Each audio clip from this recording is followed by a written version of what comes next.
Bienvenue sur notre chaîne dédiée aux prouesses industrielles qui ont façonné l'histoire. Aujourd'hui, nous vous révélons l'une des histoires les plus extraordinaires et méconnues de la Seconde Guerre mondiale. Comment Henry Ford, le génie de l'automobile, a révolutionné la production aéronautique américaine en appliquant ses méthodes révolutionnaires à la fabrication du bombardier B-24 Liberator.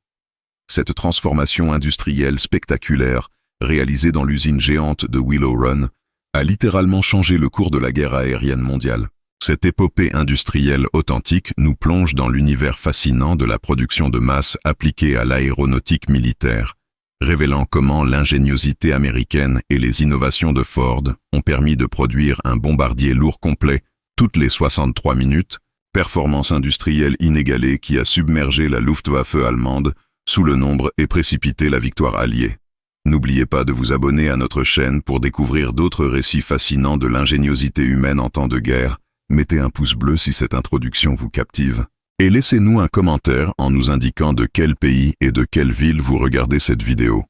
Votre soutien nous encourage à continuer de révéler ces exploits industriels extraordinaires. Préparez-vous à découvrir comment l'esprit d'innovation américain a transformé une chaîne de montage automobile en machine de guerre qui a écrasé l'aviation ennemie.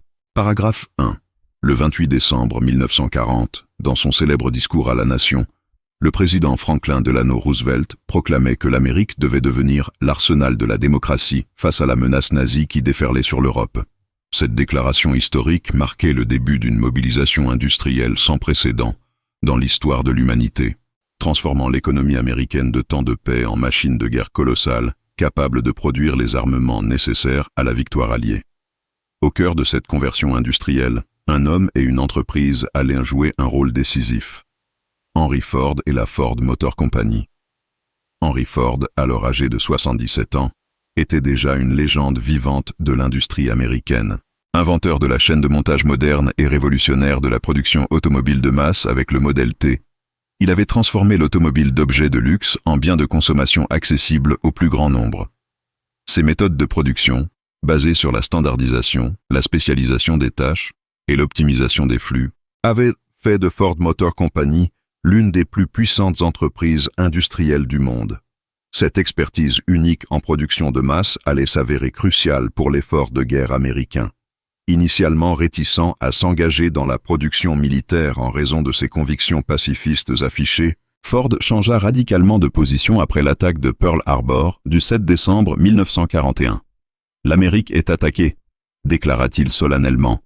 Ford Motor Company mettra toute son expertise au service de la défense nationale.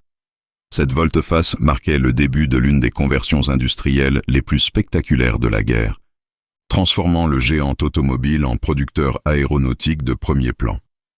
Le défi qui se présentait à Ford était colossal et sans précédent.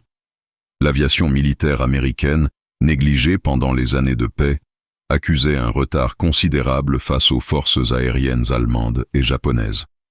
Les usines aéronautiques traditionnelles, artisanales et de faible capacité ne pouvaient satisfaire les besoins gigantesques d'une guerre mondiale. Il fallait révolutionner complètement la production aéronautique en appliquant les méthodes industrielles modernes à un secteur encore largement artisanal. L'US Army Air Force contacta Ford dès janvier 1941 pour étudier la faisabilité d'une production de masse d'avions militaires. Le général Henry Ap Arnold, commandant de l'aviation américaine, expliqua à Henry Ford. « Monsieur Ford, nous avons besoin de votre génie industriel. Nos ennemis produisent des milliers d'avions par mois. Nous devons les surpasser en quantité tout en maintenant la qualité. Vous seul pouvez relever ce défi. » Cette demande officielle lançait le projet le plus ambitieux de l'histoire de Ford Motor Company. L'avion choisi pour cette production révolutionnaire était le Consolidated B-24 Liberator, bombardier lourd quadrimoteur qui allait devenir l'épine dorsale de l'aviation de bombardement alliée. Cet appareil complexe, pesant plus de 25 tonnes à vide et comprenant plus de 1,5 million de pièces détachées, représentait un défi technique formidable pour une entreprise habituée à produire des automobiles. La transformation des méthodes Ford à l'aéronautique militaire nécessiterait des innovations industrielles révolutionnaires. Ford accepta le contrat en mars 1941, s'engageant à produire 8400 B-24 Liberator selon des méthodes de production de masse jamais appliquées à l'aéronautique. Cet engagement représentait un pari industriel colossal, adapter les techniques automobiles à un produit infiniment plus complexe, former des milliers d'ouvriers non spécialisés à l'assemblage aéronautique et atteindre des cadences de production inimaginables dans l'industrie aéronautique traditionnelle. Le site choisi pour cette aventure industrielle était Willow Run, vaste terrain agricole situé à 50 km de Detroit, dans le Michigan. Sur ces 1600 hectares de prairies, Ford allait construire la plus grande usine d'assemblage d'avions du monde. Installation gigantesque, conçue spécifiquement pour la production en série de bombardiers lourds. Cette usine révolutionnaire allait redéfinir les standards de la production aéronautique mondiale et démontrer la supériorité du système industriel américain. La conception de Willow Run s'inspirait directement des usines automobiles Ford, mais adaptée aux spécificités de l'aéronautique militaire. Charles Sorensen, bras droit d'Henry Ford et architecte de ses succès industriels, dirigeait personnellement ce projet titanesque. « Nous allons construire des bombardiers comme nous construisons des automobiles », déclarait-il avec confiance, en série, rapidement et en grande quantité. Cette philosophie industrielle allait révolutionner l'aéronautique militaire américaine. L'annonce du projet Willow Run provoqua des réactions mitigées dans l'industrie aéronautique traditionnelle. Beaucoup d'experts doutaient qu'on puisse appliquer les méthodes automobiles à des produits aussi complexes que les avions militaires. Un bombardier n'est pas une automobile, objectaient les spécialistes. C'est un ensemble de systèmes sophistiqués qui nécessitent un savoir-faire artisanal irremplaçable. Ces critiques sous-estimaient gravement l'ingéniosité et la détermination de l'équipe Ford. Henry Ford lui-même supervisait personnellement les phases cruciales du projet, apportant son expérience inégalée de la production industrielle de masse. Malgré son âge avancé, il se rendait quotidiennement sur le chantier de Willow Run, prodiguant conseils et encouragements aux équipes d'ingénieurs et de techniciens qui relevaient ce défi historique. Sa présence physique sur le terrain galvanisait les troupes et témoignait de l'importance stratégique qu'il accordait à ce projet. Paragraphe 2. La construction de l'usine Willow Run commença officiellement le 18 avril 1941, marquant le début de l'un des chantiers industriels les plus ambitieux et les plus rapides de l'histoire américaine. En moins de 6 mois, sur les plaines du Michigan allait surgir de terre une cathédrale industrielle d'une taille et d'une sophistication inégalée, conçue spécifiquement pour révolutionner la production aéronautique mondiale. Charles Sorensen dirigeait personnellement ce chantier pharaonique avec l'efficacité légendaire qui avait fait le succès des usines Ford, mobilisant plus de 42 000 ouvriers du bâtiment, travaillant 24 heures sur 24. L'usine elle-même était un monstre d'acier et de béton qui défait l'imagination. 6 km de longueur sur 400 mètres de largeur, soit une superficie de 64 hectares sous un même toit, faisant d'elle la plus vaste usine d'assemblage du monde. Cette dimension colossale n'était pas un effet d'affichage, mais une nécessité technique. La production en série de bombardiers lourds exigeait des espaces gigantesques pour permettre la circulation fluide des sous-ensembles et l'organisation rationnelle des postes de travail. « Nous construisons une usine de la taille d'une ville », observait Sorensen, « parce que nous voulons produire des bombardiers au rythme d'une chaîne de montage automobile. » L'architecture de Willow Run révolutionnait les concepts traditionnels de l'industrie aéronautique. Contrairement aux hangars d'assemblage classiques où quelques avions étaient remontés simultanément par des équipes polyvalentes, Ford concevait un flux de production linéaire où chaque bombardier progressait de poste en poste selon une séquence rigoureusement chronométrée. Cette approche industrielle, inspirée directement de l'automobile, nécessitait une réorganisation complète des méthodes de travail aéronautiques et représentait un pari technologique audacieux. Le système de manutention constituait l'une des innovations les plus spectaculaires de Willow Run. Ford avait conçu un réseau de convoyeurs aériens, de ponts roulants et de systèmes de transport automatisés qui permettaient de déplacer les sous-ensembles d'avions avec la même fluidité que les châssis d'automobiles. Ces installations, d'une sophistication technique remarquable pour l'époque, transformaient l'assemblage aéronautique d'activités statiques en processus dynamique où les pièces venaient d'elles-mêmes aux ouvriers selon une chorégraphie industrielle parfaitement réglée.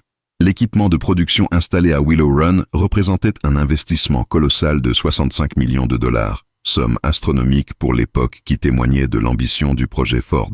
L'usine abritait plus de 1600 machines-outils spécialement conçues pour l'usinage des pièces d'avion, 350 postes de soudage automatisés et un système de contrôle qualité révolutionnaire basé sur des gabarits de vérification standardisés. Cette mécanisation poussée visait à compenser la pénurie d'ouvriers qualifiés en aéronautique et à permettre l'emploi massif de main-d'œuvre non spécialisée. La logistique d'approvisionnement de Willow Run nécessitait des innovations organisationnelles considérables. Ford dut coordonner plus de 8000 fournisseurs dispersés sur tout le territoire américain pour livrer quotidiennement les centaines de milliers de pièces nécessaires à la production. Un réseau ferroviaire privé de 23 km fut construit pour relier l'usine aux lignes principales, permettant l'arrivée directe des wagons de matières premières et de composants. Cette intégration logistique révolutionnaire anticipait les méthodes modernes de gestion des flux industriels. Le recrutement de la main-d'œuvre posait des défis inédits dans un contexte de plein emploi lié à l'effort de guerre. Willow Run devait employer jusqu'à 42 000 ouvriers, effectif considérable qu'il fallait former rapidement aux techniques spécialisées de l'aéronautique. Ford développa des programmes de formation accélérés qui permettaient de transformer des ouvriers agricoles ou des femmes au foyer en assembleurs d'avions qualifiés en quelques semaines.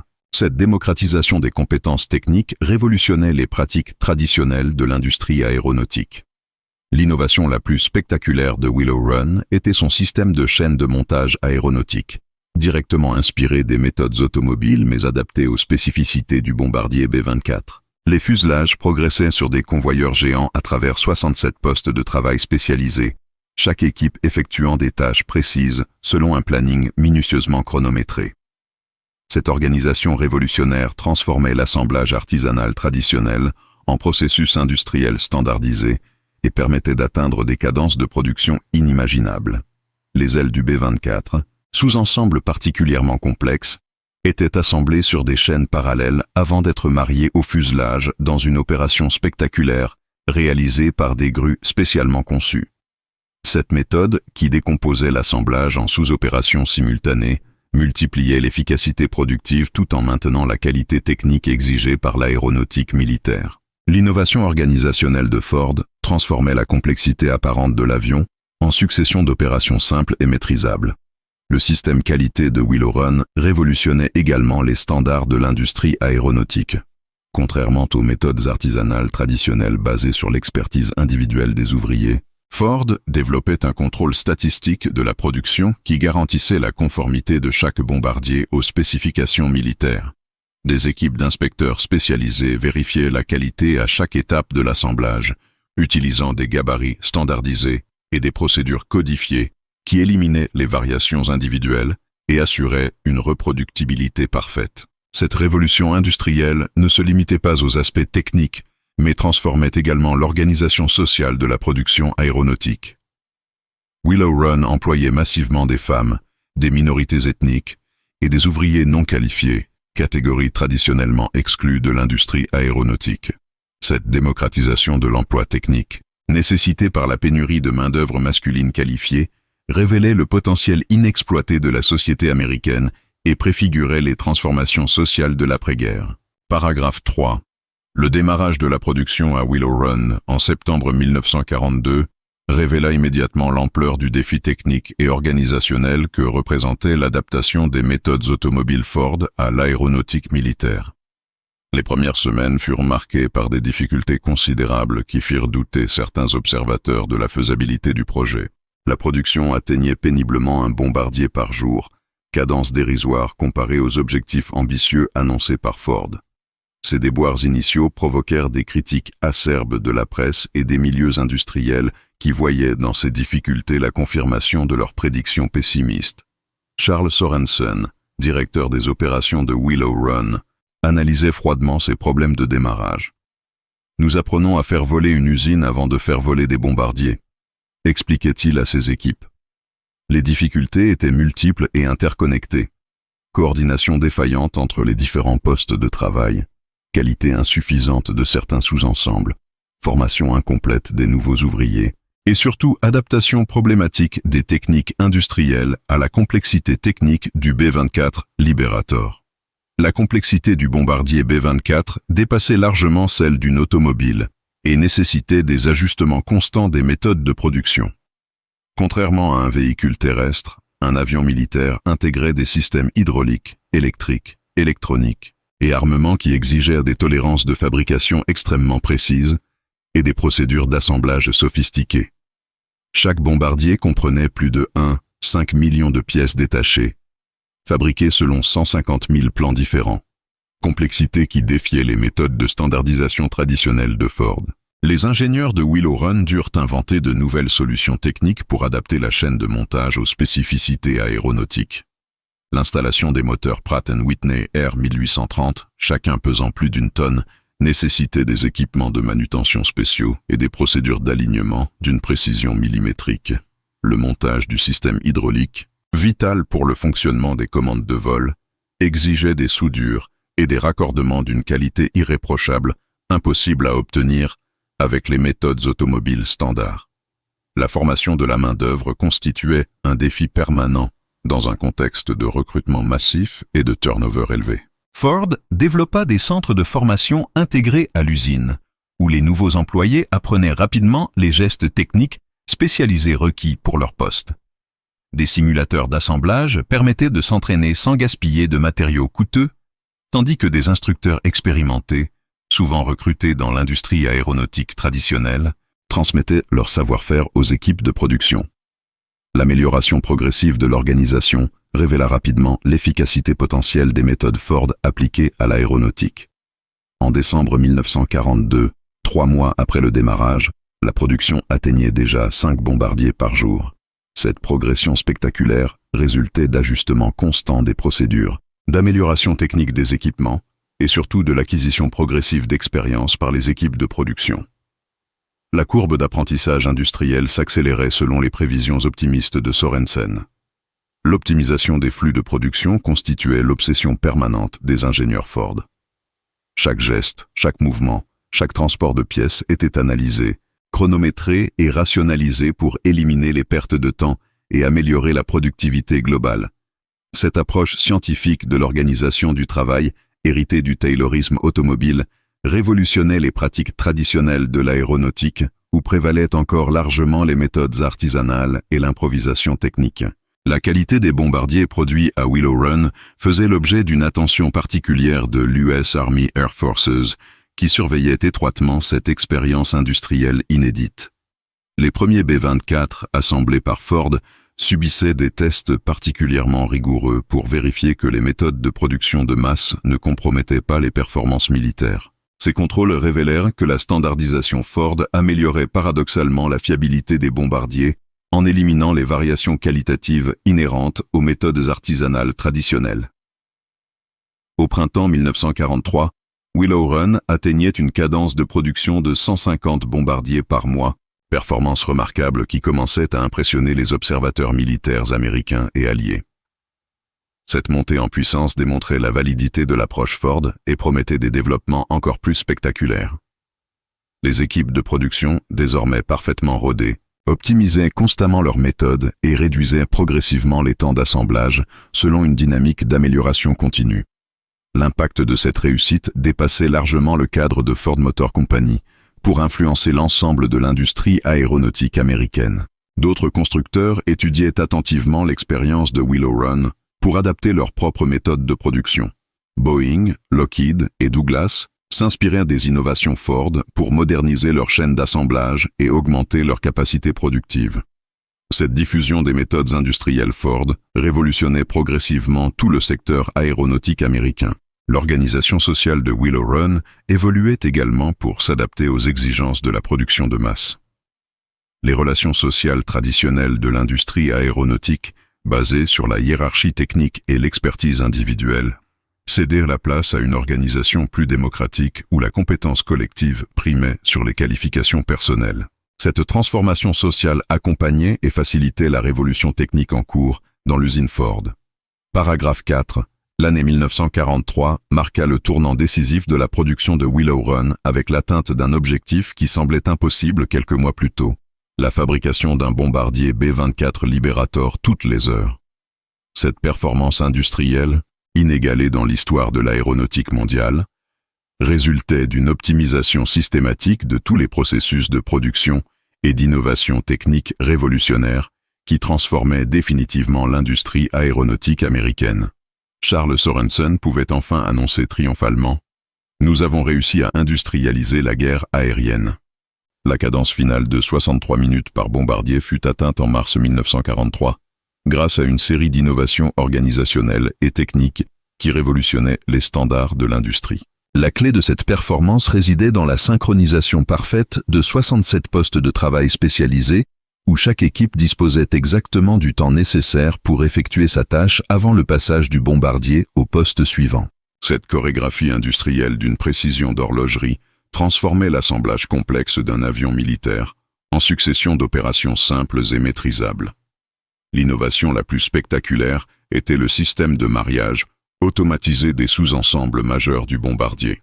Les ailes, assemblées sur des chaînes parallèles, rejoignaient automatiquement le fuselage principal grâce à un système de convoyeurs et de guides de positionnement d'une précision millimétrique. Cette opération critique, qui nécessitait traditionnellement plusieurs heures de travail artisanal, était désormais réalisée en moins de 15 minutes par des équipements automatisés, dirigés par quelques techniciens spécialisés. Le contrôle qualité révolutionnaire développé à Willow Run garantissait que cette production accélérée ne compromettait jamais les standards de sécurité et de performance militaire. Chaque bombardier subissait plus de 1200 vérifications techniques réparties sur l'ensemble de la chaîne d'assemblage, depuis le contrôle des matières premières jusqu'au test de système complet. Cette approche préventive éliminait les défauts à la source plutôt que de les détecter en fin de production, méthode révolutionnaire qui anticipait les concepts modernes de qualité totale.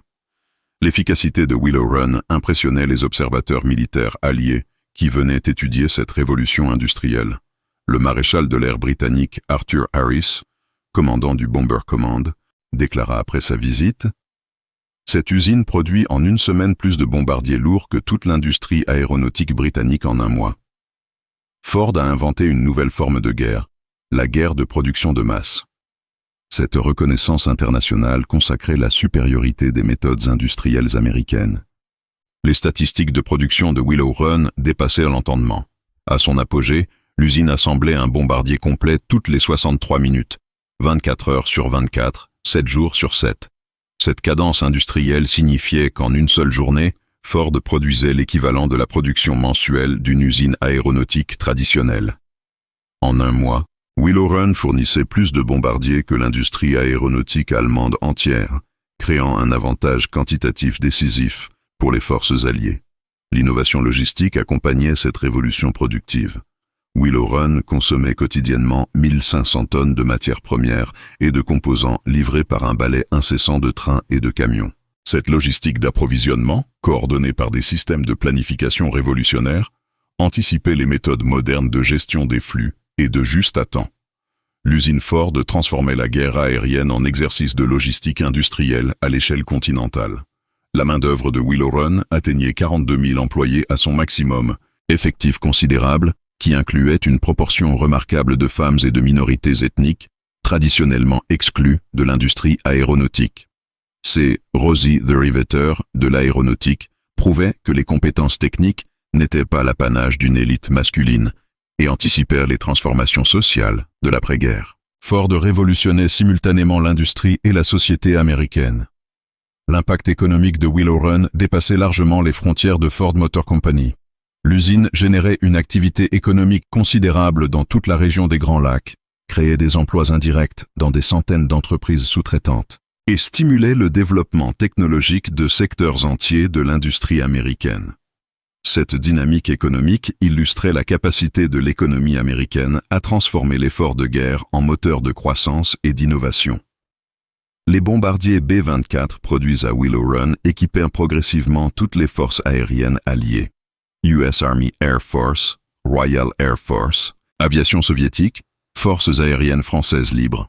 Cette standardisation internationale des équipements, rendue possible par la production de masse Ford, simplifiait considérablement la logistique militaire alliée et créait une interopérabilité technique qui facilitait les opérations coordonnées sur tous les théâtres de guerre. L'excellence technique des bombardiers Ford était reconnue par tous les utilisateurs militaires. Contrairement aux craintes initiales concernant la qualité de la production de masse, les B-24 de Willow Run se révélaient plus fiables que leurs homologues assemblés artisanalement. La standardisation des procédures éliminait les variations qualitatives inhérentes aux méthodes traditionnelles et garantissait une reproductibilité parfaite des performances. Ford prouvait que l'industrie moderne pouvait allier quantité et qualité. L'innovation continue caractérisait l'esprit de Willow Run, où les améliorations techniques et organisationnelles se succédaient quotidiennement. Les équipes de production, véritables laboratoires d'innovation pratique, développaient constamment de nouvelles méthodes, de nouveaux outils, de nouvelles procédures qui accéléraient la cadence tout en améliorant la qualité. Cette culture d'amélioration permanente transformait l'usine en centre d'excellence industrielle qui influencerait durablement les pratiques manufacturières mondiales. Paragraphe 5. L'impact stratégique de la production de Willow Run sur le cours de la guerre aérienne mondiale devint évident dès 1943 quand les formations massives de B-24 Liberator commencèrent à déferler sur l'Europe occupée et le Pacifique. Ces bombardiers, produits en série selon les méthodes révolutionnaires de Ford, transformèrent radicalement l'équilibre des forces aériennes mondiales en donnant aux Alliés une supériorité numérique écrasante qui neutralisait progressivement les avantages techniques de l'aviation ennemie. La quantité industrielle américaine submergeait la qualité artisanale européenne selon une logique implacable de guerre d'usure aérienne. Les statistiques de production cumulées révélaient l'ampleur de cette révolution quantitative. Entre 1942 et 1945, Willow Run assembla 8685 bombardiers, B-24 Liberator, soit plus que la production aéronautique totale de l'Allemagne nazie sur la même période. Cette performance industrielle unique représentait 42% de tous les B-24 produits pendant la guerre et équivalait à équiper entièrement 72 groupes de bombardement lourds. Ford avait littéralement industrialisé la puissance aérienne américaine selon des standards de production automobile. L'US Army Air Forces déployait ses bombardiers Ford sur tous les théâtres de guerre, selon une stratégie de saturation qui exploitait pleinement l'avantage quantitatif procuré par Willow Run. En Europe, les B-24 participaient au raid massif de la 8th Air Force contre l'industrie allemande, formation de plus de 1000 bombardiers qui saturaient les défenses de la Luftwaffe par leur nombre même. Ces armadas aériennes révolutionnaient la guerre aérienne en transformant les raids de précision en bombardements de masse qui épuisaient progressivement les capacités de résistance allemandes. Dans le Pacifique, les B-24 de Willow Run équipaient les unités de bombardement long courrier qui harcelaient constamment les positions japonaises, dispersées sur des milliers d'îles. La standardisation de la production Ford facilitait considérablement la logistique militaire dans cet immense théâtre maritime, où l'approvisionnement en pièces de rechange constituait un défi majeur. Cette uniformité technique permettait une maintenance simplifiée et une disponibilité opérationnelle maximale des appareils en première ligne.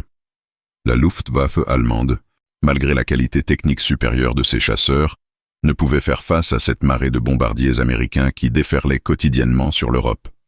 Hermann Göring, chef de l'aviation nazie, confiait amèrement à ses collaborateurs: « Les Américains ne nous battent pas par la qualité de leurs pilotes ou la sophistication de leurs avions, mais par leur capacité industrielle.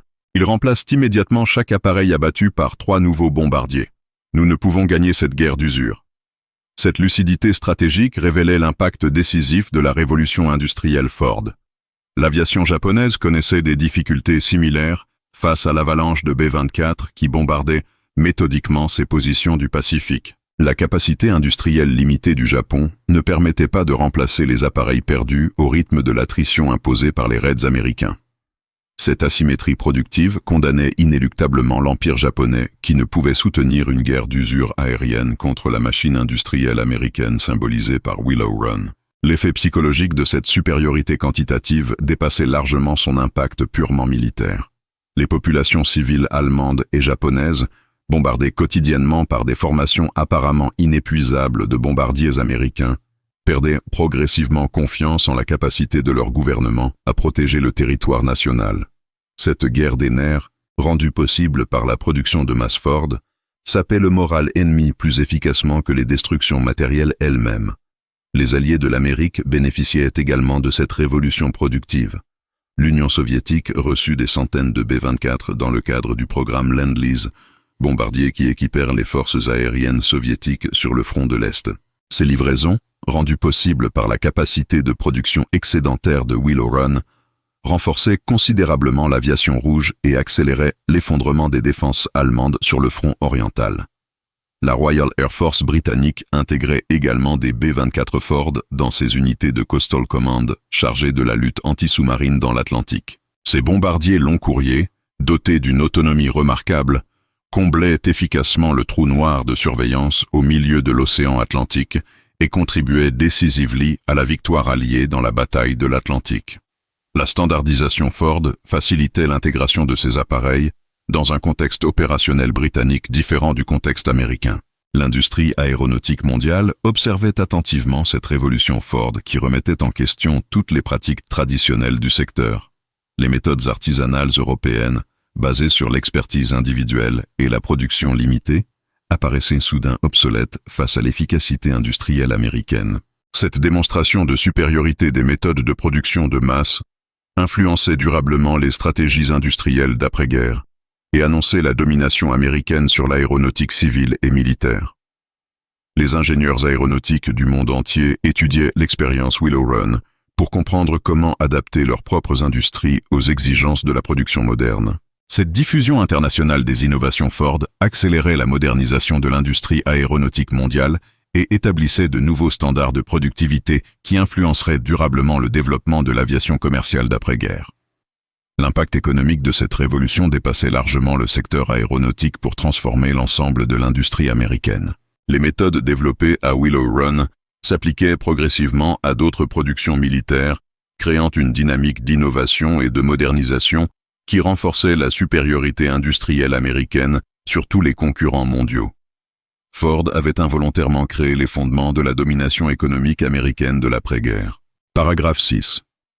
La reconnaissance officielle de l'exploit industriel de Willow Run culmina avec la visite historique du président Franklin Delano Roosevelt le 18 septembre 1942, événement soigneusement orchestré pour démontrer au monde entier la puissance industrielle américaine mobilisée contre l'Axe. Cette visite présidentielle, largement couverte par la presse internationale, transformait l'usine Ford en symbole de la supériorité du système économique démocratique face aux régimes totalitaires européens et asiatiques. Roosevelt lui-même déclara solennellement « Ici, à Willow Run, nous voyons l'Amérique en action », transformant son génie industriel en épée de la liberté. La cérémonie officielle se déroula dans la cathédrale industrielle de Willow Run, où le président américain put constater personnellement la réalité de cette révolution productive qui transformait les méthodes militaires mondiales. Accompagné d'Henry Ford personnellement, Roosevelt parcourut l'ensemble de la chaîne d'assemblage, s'arrêtant à chaque poste crucial pour comprendre l'innovation technique et organisationnelle qui permettait cette performance inégalée.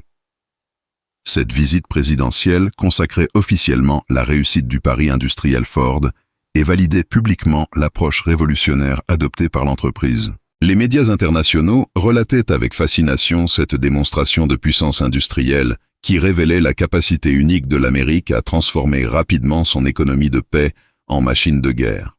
La presse britannique titrait « L'arsenal de la démocratie en action. Ford produit un bombardier par heure ».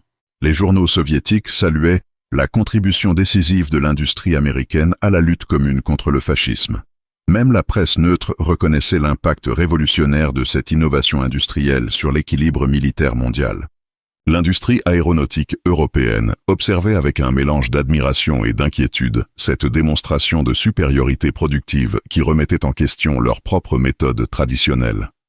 Les ingénieurs britanniques de Havilland, Vickers et Hawker étudiaient attentivement les innovations Ford pour moderniser leur propre chaîne d'assemblage. Cette influence technique dépassait largement le cadre de la coopération militaire pour transformer durablement les pratiques industrielles européennes.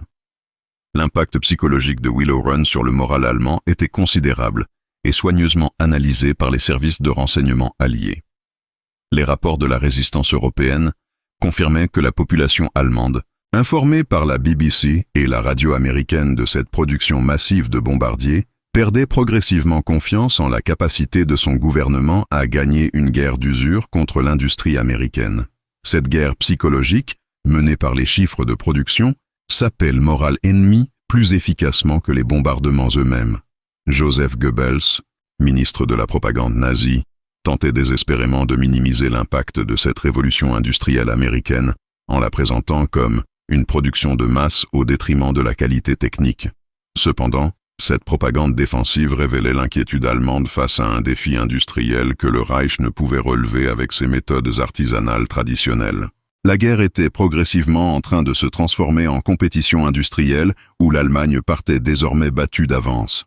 L'empereur Hirohito du Japon recevait régulièrement des rapports alarmants de ses conseillers militaires sur la production aéronautique américaine qui atteignait des niveaux inimaginables pour l'industrie japonaise. L'amiral Yamamoto, stratège de Pearl Harbor, confiait privément que « l'Amérique construit des avions plus vite que nous ne pouvons les abattre ». Cette guerre devient mathématiquement impossible à gagner. Cette lucidité stratégique révélait l'impact décisif de la supériorité industrielle américaine symbolisée par Willow Run.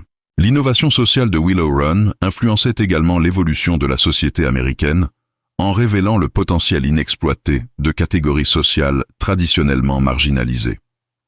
L'emploi massif de femmes dans l'industrie aéronautique transformait durablement les rapports sociaux et anticipait les évolutions féministes de l'après-guerre. Ces Rosie the Riveter de l'aéronautique prouvaient que les compétences techniques n'étaient pas l'apanage masculin et ouvraient la voie à l'émancipation économique des femmes américaines. L'intégration de minorités ethniques dans les équipes de production de Willow Run révolutionnait également les pratiques sociales de l'industrie américaine traditionnellement ségrégationniste.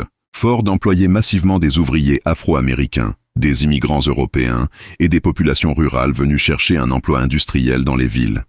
Cette diversité ethnique et sociale de la main-d'œuvre préfigurait les transformations de la société américaine d'après-guerre et démontrait la capacité démocratique d'intégration face aux idéologies raciales totalitaires. L'expertise technique développée à Willow Run rayonnait progressivement sur l'ensemble de l'industrie américaine qui adoptait les innovations Ford pour moderniser ses propres méthodes de production. General Motors, Chrysler, Boeing, Lockheed s'inspirèrent des techniques Willow Run pour optimiser leur chaîne d'assemblage et augmenter leur productivité. Cette diffusion des innovations créait une dynamique d'amélioration continue qui renforçait globalement la compétitivité de l'industrie américaine. Les universités américaines analysaient l'expérience Willow Run pour formaliser les principes de cette révolution industrielle et les enseigner aux futures générations d'ingénieurs. Le Massachusetts Institute of Technology, MIT, créa des cours spécialisés sur les méthodes Ford appliquées à l'aéronautique qui formèrent les cadres techniques de l'après-guerre. Cette institutionnalisation académique de l'innovation Ford garantissait la transmission et le développement de ces méthodes révolutionnaires. La documentation technique de Willow Run, soigneusement conservée par Ford Motor Company, constituait un patrimoine industriel inestimable qui influencerait durablement l'évolution de l'industrie aéronautique mondiale. Ces archives techniques, méthodiquement organisées, contenaient les plans, procédures, méthodes et innovations qui avaient permis cette révolution productive. Cette capitalisation du savoir-faire industriel anticipait les méthodes modernes de gestion de la connaissance et de transfert technologique. Paragraphe 7. L'évolution technique continue de Willow Run pendant la guerre révélait la capacité d'adaptation et d'innovation permanente des équipes Ford face aux défis croissants de la production de masse aéronautique. Contrairement aux idées reçues sur la rigidité des chaînes d'assemblage, l'usine se transformait constamment pour intégrer les améliorations techniques, les modifications militaires et les innovations organisationnelles qui permettaient d'optimiser en permanence la productivité et la qualité. Cette flexibilité industrielle révolutionnaire anticipait les concepts modernes de production adaptative et d'amélioration continue. L'intégration des modifications techniques demandées par l'US Army Air Forces constituait un défi permanent pour les ingénieurs de Willow Run qui devaient adapter constamment leurs procédures aux évolutions du cahier des charges militaires. Chaque nouvelle version du B-24 Liberator apportait des modifications d'armement, d'équipements électroniques, de blindage ou de motorisation qui nécessitaient une réorganisation partielle de la chaîne d'assemblage. Cette capacité d'adaptation technique rapide différenciait radicalement l'approche Ford des méthodes artisanales traditionnelles de l'aéronautique. L'innovation la plus spectaculaire fut l'introduction du modèle B-24J en 1943, version améliorée du Liberator, qui intégrait un nouveau système de visée, un armement renforcé et des équipements électroniques sophistiqués. Cette transition technique, réalisée sans interruption de la production, démontrait la flexibilité exceptionnelle des méthodes Ford, qui parvenaient à modifier un processus industriel complexe tout en maintenant la cadence de production. Cette performance organisationnelle impressionnait les observateurs militaires qui découvraient les possibilités de l'industrie moderne. L'automatisation progressive de certaines opérations d'assemblage révélait la vision futuriste des ingénieurs Ford qui anticipaient l'évolution technologique de l'industrie manufacturière. Des robots primitifs, ancêtres des systèmes automatisés modernes, effectuaient certaines opérations de soudage et de rivetage avec une précision et une reproductibilité supérieures au travail manuel. Cette mécanisation avancée libérait la main-d'œuvre humaine pour les tâches complexes, tout en améliorant la qualité technique des assemblages. Le système de gestion de production développé à Willow Run préfigurait les méthodes informatisées modernes de planification industrielle. Des équipes d'analystes calculaient quotidiennement les besoins en composants, les délais d'approvisionnement, les capacités de production et les programmes de livraison selon des méthodes statistiques révolutionnaires pour l'époque.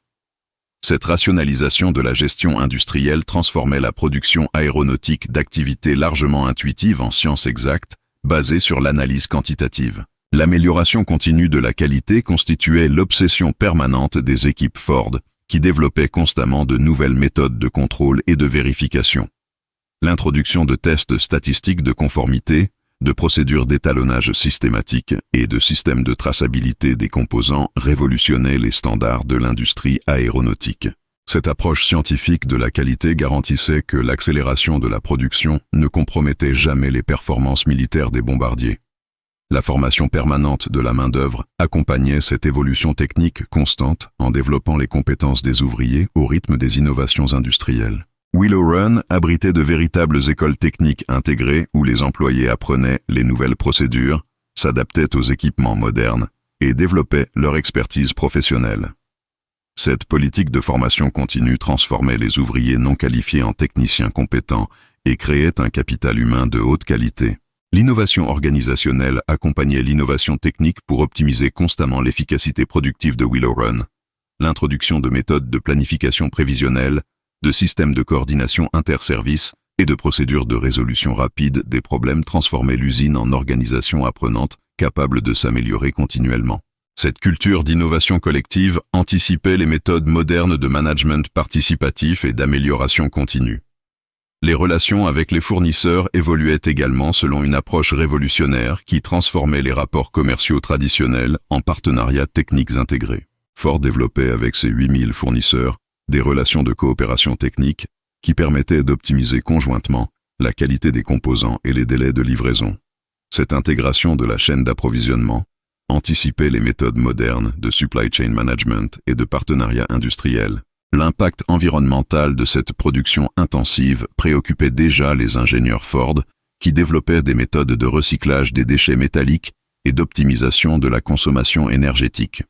Cette préoccupation écologique précoce, motivée autant par l'efficacité économique que par la responsabilité sociale, anticipait les enjeux environnementaux modernes de l'industrie manufacturière. Willow Run expérimentait ainsi les premiers concepts de production durable et de responsabilité environnementale. L'expérience Willow Run révélait finalement que l'innovation industrielle résultait moins de découvertes techniques isolées que de l'intégration systémique de multiples améliorations organisationnelles, techniques, humaines et managériales. Cette approche holistique de l'innovation transformait radicalement la philosophie industrielle traditionnelle en démontrant que la révolution productive naissait de la convergence harmonieuse de tous les facteurs de production. Cette leçon de management industriel influencerait durablement l'évolution de l'industrie mondiale. L'héritage technique de Willow Run dépassait largement le cadre de la production militaire pour influencer l'ensemble du développement industriel américain d'après-guerre. Les méthodes, les innovations, les savoir-faire développés pendant cette expérience exceptionnelle serviraient de base au développement de l'industrie aéronautique civile, de l'automobile moderne et de tous les secteurs manufacturiers américains. Ford avait involontairement créé les fondements technologiques et organisationnels de la prospérité industrielle américaine des décennies suivantes. Paragraphe 8. L'analyse comparative de la production aéronautique mondiale pendant la guerre révèle l'ampleur révolutionnaire de l'innovation Ford et son impact décisif sur l'issue du conflit mondial. Tandis que l'industrie aéronautique européenne maintenait ses méthodes artisanales traditionnelles limitant la production à quelques dizaines d'appareils par mois par usine, Willow Run atteignait des performances qui dépassaient l'entendement des ingénieurs européens et transformaient radicalement les rapports de force militaires mondiaux. Cette supériorité productive américaine symbolisée par l'usine Ford, révélait la supériorité systémique du modèle industriel démocratique face aux économies dirigées totalitaires.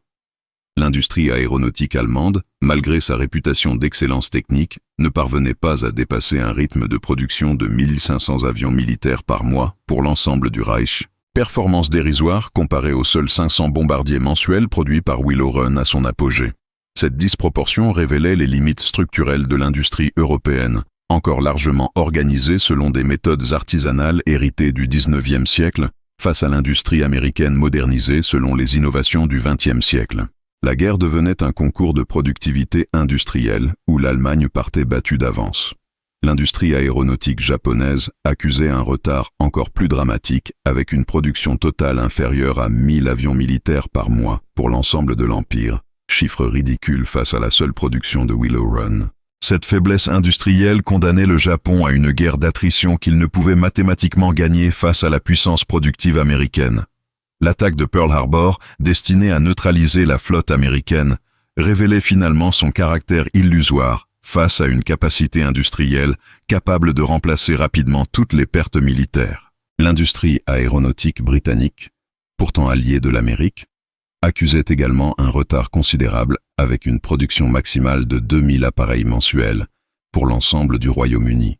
Cette comparaison révélait l'ampleur de l'avance américaine même sur ses partenaires démocratiques et expliquait la domination progressive des États-Unis sur la coalition alliée. La Grande-Bretagne, malgré son expérience militaire et son expertise technique, ne pouvait rivaliser avec la capacité industrielle américaine révolutionnée par les méthodes Ford. L'industrie aéronautique soviétique, réorganisée selon les méthodes de planification centralisée, atteignait environ 3000 appareils mensuels grâce à la mobilisation massive de ressources humaines et matérielles. Cependant, cette production extensive, basée sur la quantité au détriment de la qualité, ne pouvait rivaliser avec l'efficacité intensive des méthodes Ford qui combinaient productivité maximale et qualité technique supérieure. L'URSS dépendait largement de l'aide américaine pour équiper ses forces aériennes en matériel sophistiqué. L'innovation Ford révolutionnait également les coûts de production aéronautique en réduisant drastiquement le prix unitaire des bombardiers grâce aux économies d'échelle et aux gains de productivité. Un B-24, produit à Willow Run, coûtait 40% moins cher qu'un bombardier équivalent assemblé selon les méthodes traditionnelles, avantage économique décisif qui permettait aux États-Unis d'équiper massivement leurs alliés tout en maintenant leurs propres forces. Cette efficacité économique transformait l'aide militaire américaine d'efforts ponctuels en politique durable de soutien aux démocraties.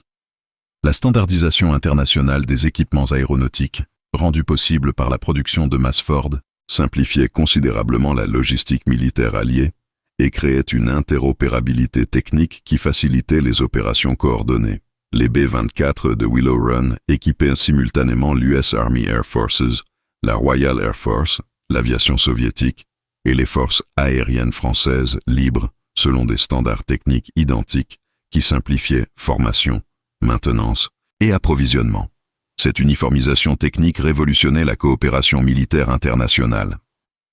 L'impact psychologique de cette supériorité productive dépassait largement son effet purement militaire, en révélant aux populations mondiales la capacité supérieure des démocraties industrielles face au régime totalitaire. La propagande alliée exploitait habilement les chiffres de production Ford pour démontrer l'inévitabilité de la victoire démocratique face à des adversaires industriellement dépassés. Cette guerre psychologique par les statistiques de production sapait le moral ennemi plus efficacement que les bombardements eux-mêmes. La diplomatie américaine utilisait également cette supériorité industrielle comme instrument de négociation internationale, les livraisons de matériel militaire Ford conditionnant les alliances et les rapports de force géopolitiques. L'Amérique transformait sa capacité productive en influence politique mondiale, préfigurant sa domination de l'après-guerre. Willow Run devenait ainsi un instrument de soft power qui préparait l'hégémonie américaine sur le monde libre. L'analyse économique révélait que la révolution Ford transformait l'industrie aéronautique d'activités de niche en secteur industriel majeur, capable de soutenir une croissance économique durable. Cette mutation anticipait le développement de l'aviation civile d'après-guerre et la naissance de l'industrie aérospatiale moderne. Les méthodes développées à Willow Run serviraient de base au développement des programmes spatiaux américains et à la conquête de nouveaux marchés technologiques. L'expertise technique accumulée à Willow Run créait un avantage concurrentiel durable pour l'industrie aéronautique américaine qui dominerait le marché mondial pendant des décennies. Boeing, Lockheed, McDonnell. Douglas héritait des innovations Ford pour développer l'aviation commerciale moderne et maintenir la supériorité technologique américaine face à la concurrence européenne naissante.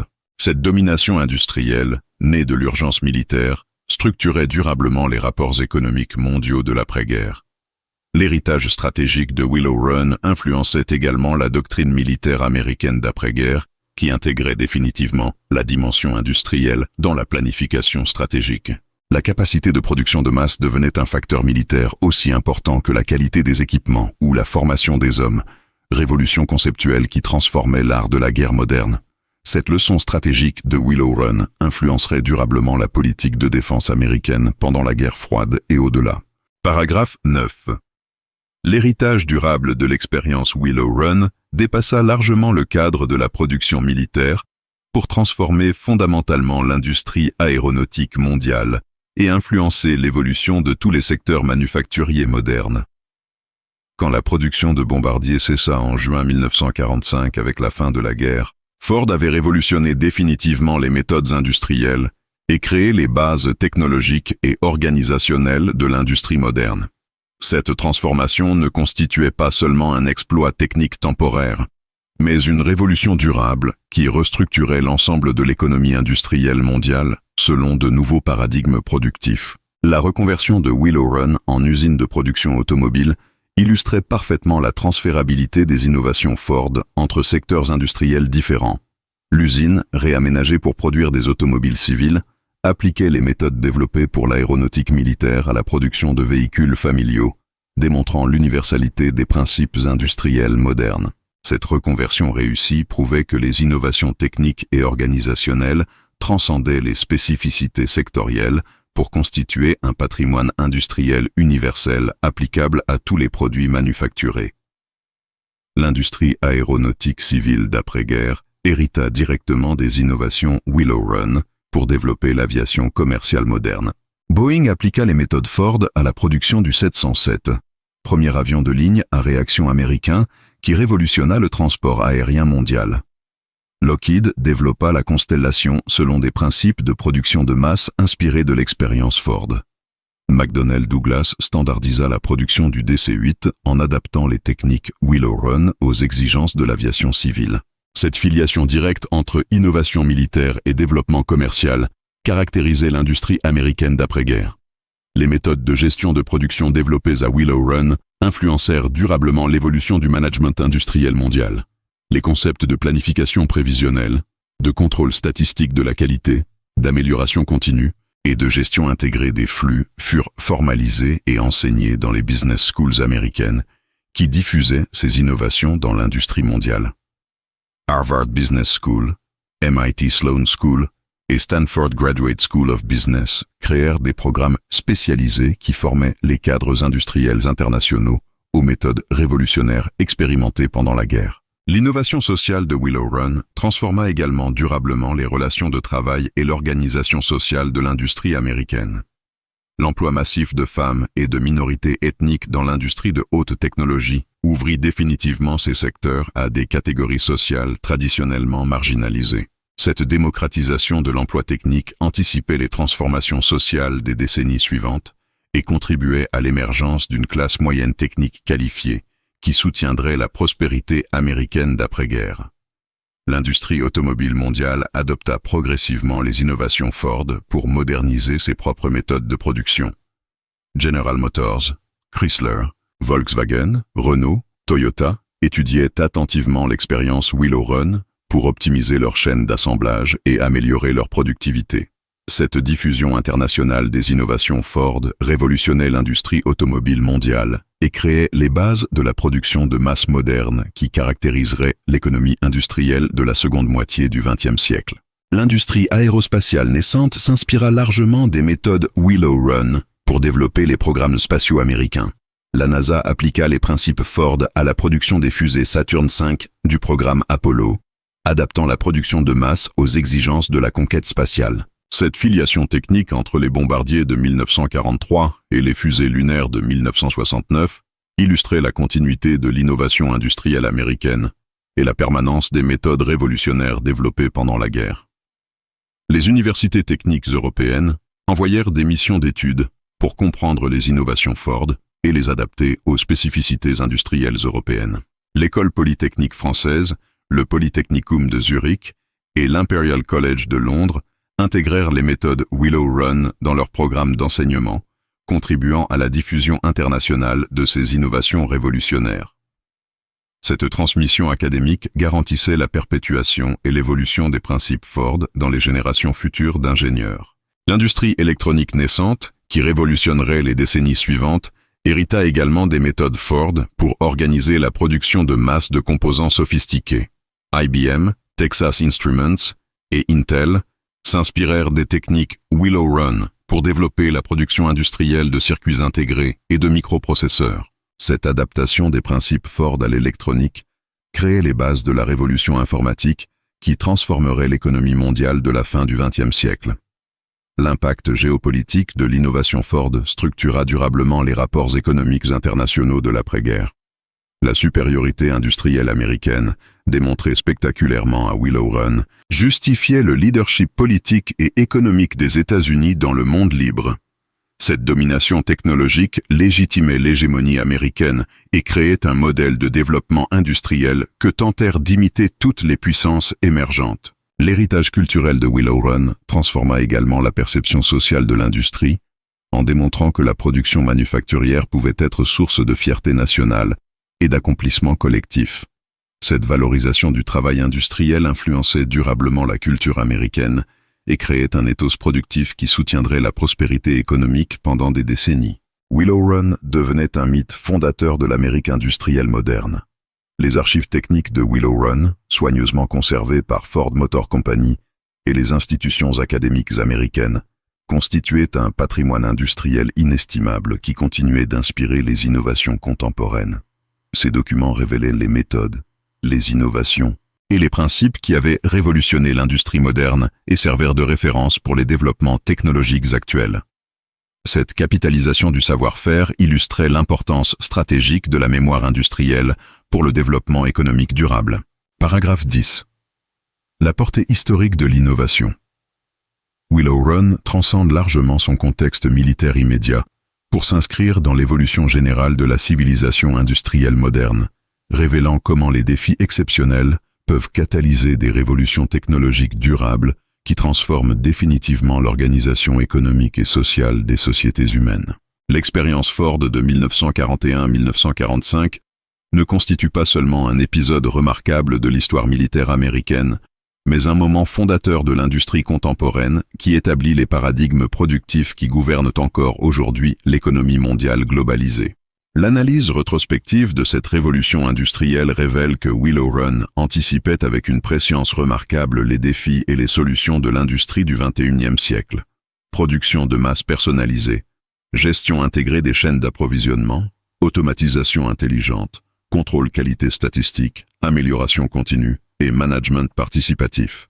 Ces concepts, révolutionnaires en 1943, constituent aujourd'hui les fondements de l'industrie 4.0 et de la transformation numérique des processus manufacturiers, démontrant la vision exceptionnelle des innovateurs Ford qui avaient anticipé l'évolution technologique avec 70 ans d'avance. L'impact économique global de l'innovation Ford dépasse largement les frontières américaines pour influencer le développement industriel mondial et créer les bases de la prospérité contemporaine.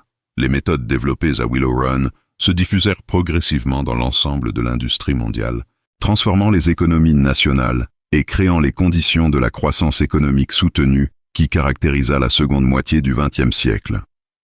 Cette révolution productive explique largement l'amélioration du niveau de vie mondial et la démocratisation de l'accès aux biens manufacturés sophistiqués. L'héritage social de Willow Run transforme également durablement les structures sociales, en démocratisant l'accès aux emplois techniques qualifiés et en révélant le potentiel inexploité de catégories sociales traditionnellement marginalisées. Cette inclusion sociale par l'innovation technique créa un modèle de développement économique inclusif qui inspirait encore aujourd'hui les politiques de diversité et d'égalité professionnelle des entreprises modernes. L'expérience Ford démontrait que l'excellence technique et la justice sociale pouvaient se renforcer mutuellement. L'innovation environnementale anticipée à Willow Run préfigure également les préoccupations écologiques contemporaines de l'industrie manufacturière. Les méthodes de recyclage des matériaux, d'optimisation énergétique et de réduction des déchets développées par nécessité économique pendant la guerre anticipaient les enjeux de développement durable qui dominent aujourd'hui les stratégies industrielles. Cette convergence entre efficacité économique et responsabilité environnementale révèle la modernité exceptionnelle de l'approche Ford. L'influence pédagogique de l'expérience Willow Run structure encore aujourd'hui l'enseignement du management industriel dans les universités mondiales qui utilisent cette innovation historique comme cas d'école pour illustrer les principes de l'excellence opérationnelle. Harvard Business School, INSEAD, London Business School et les grandes écoles d'ingénieurs analysent systématiquement cette révolution Ford pour former les managers contemporains aux défis de l'industrie moderne. Cette institutionnalisation académique garantit la transmission permanente de ces innovations révolutionnaires. L'inspiration technologique de Willow Run nourrit également les développements contemporains de l'industrie aérospatiale, de l'automobile électrique et des nouvelles technologies qui adaptent les principes Ford aux enjeux du XXIe siècle. Tesla s'inspire explicitement des méthodes Ford pour révolutionner la production automobile électrique. SpaceX applique ces principes à l'industrie spatiale commerciale. Et les géants technologiques comme Apple ou Samsung adaptent ces innovations à l'électronique grand public. Cette permanence de l'inspiration Ford révèle la validité universelle des principes développés à Willow Run. L'impact géopolitique contemporain de l'innovation Ford continue d'influencer les stratégies industrielles nationales et la compétition économique mondiale. La Chine applique massivement les méthodes Ford pour développer son industrie manufacturière et défier la suprématie technologique occidentale. L'Europe développe ses politiques d'innovation industrielle en s'inspirant des leçons historiques de Willow Run. Cette permanence géopolitique de l'innovation Ford révèle son caractère fondamental pour la puissance économique moderne. La révolution culturelle induite par Willow Run transforme également durablement la perception sociale de l'innovation et du progrès technique, en démontrant que les défis exceptionnels peuvent catalyser des bonds technologiques qui bénéficient durablement à l'humanité entière. Cette leçon optimiste sur la capacité humaine d'innovation face à l'adversité inspire encore aujourd'hui les entrepreneurs, les innovateurs et les leaders qui cherchent à transformer les crises en opportunités de progrès collectif. L'héritage philosophique de Willow Run révèle finalement que l'excellence industrielle résulte moins de découvertes techniques isolées que de l'intégration harmonieuse de multiples innovations organisationnelles, sociales, techniques et managériales au service d'un objectif collectif transcendant. Cette vision systémique de l'innovation transforme la conception même du progrès technique en révélant que les révolutions durables naissent de la convergence entre génie individuel et mobilisation collective, entre excellence technique et justice sociale, entre efficacité économique et responsabilité civique. L'exemple historique de Willow Run démontre ainsi que les sociétés humaines possèdent des capacités d'innovation et d'adaptation exceptionnelles qui se révèlent dans les moments critiques où l'urgence transcende les conservatismes et libère les énergies créatrices. Cette leçon d'optimisme historique, particulièrement pertinente dans notre époque de défis climatiques, technologiques et sociaux, rappelle que l'humanité dispose des ressources intellectuelles et organisationnelles nécessaires pour surmonter les obstacles apparemment insurmontables qui jalonnent son évolution vers un avenir meilleur. L'héritage ultime de Willow Run réside donc dans cette démonstration éclatante que l'audace industrielle, guidée par l'intelligence collective et soutenue par la détermination morale, peut transformer radicalement les conditions matérielles de l'existence humaine et créer les bases d'un progrès durable qui bénéficie aux générations futures. Cette leçon d'espoir et d'efficacité continue d'inspirer tous ceux qui croient en la capacité humaine de construire un monde meilleur grâce à l'innovation responsable et à l'excellence partagée.